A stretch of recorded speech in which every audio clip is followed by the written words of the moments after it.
బెంగళూరు పరప్పన అగ్రహార జైల్లో శశికళకు VIP treatment నిజమేనని jail అధికారులు కర్ణాటక అసెంబ్లీకి రిపోర్ట్ ఇచ్చారు. డీఐజీ రూప నివేదికలో కొన్ని వాస్తవాలు ఉన్నాయని చెప్పారు. రూప ట్రాన్స్ఫర్ తర్వాత దుమారం రేగడంతో అసెంబ్లీ పీఏసీ అధికారుల్ని రిపోర్ట్ చేయాలని ఆదేశించింది. శశిలాగే స్టాంపుల కుంభకోణంలో నిందితుడు అబ్దుల్ కరీం తెల్గికి కూడా ప్రత్యేక సదుపాయాలు కల్పించినట్లు అంగీకరించారు.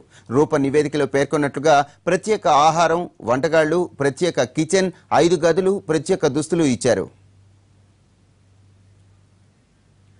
అగ్రహార జైల్లో శశికళకు వీఐపీ ట్రీట్మెంట్ నిజమేనని జైలు అధికారులు కర్ణాటక అసెంబ్లీకి రిపోర్ట్ ఇచ్చారు. డీఐజీ రూప నివేదికలో కొన్ని వాస్తవాలు ఉన్నాయని చెప్పారు.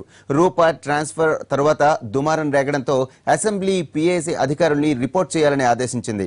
శశిలాగే స్టాంపుల కుంభకోణంలో నిందితుడు అబ్దుల్ కరీం తెల్గికి కూడా ప్రత్యేక సదుపాయాలు కల్పించినట్లు అంగీకరించారు. రూప నివేదికలో పేర్కొన్నట్లుగా ప్రత్యేక ఆహారం, వంటగాళ్లు, ప్రత్యేక కిచెన్, 5 గదులు, ప్రత్యేక దుస్తులు ఇచ్చారు.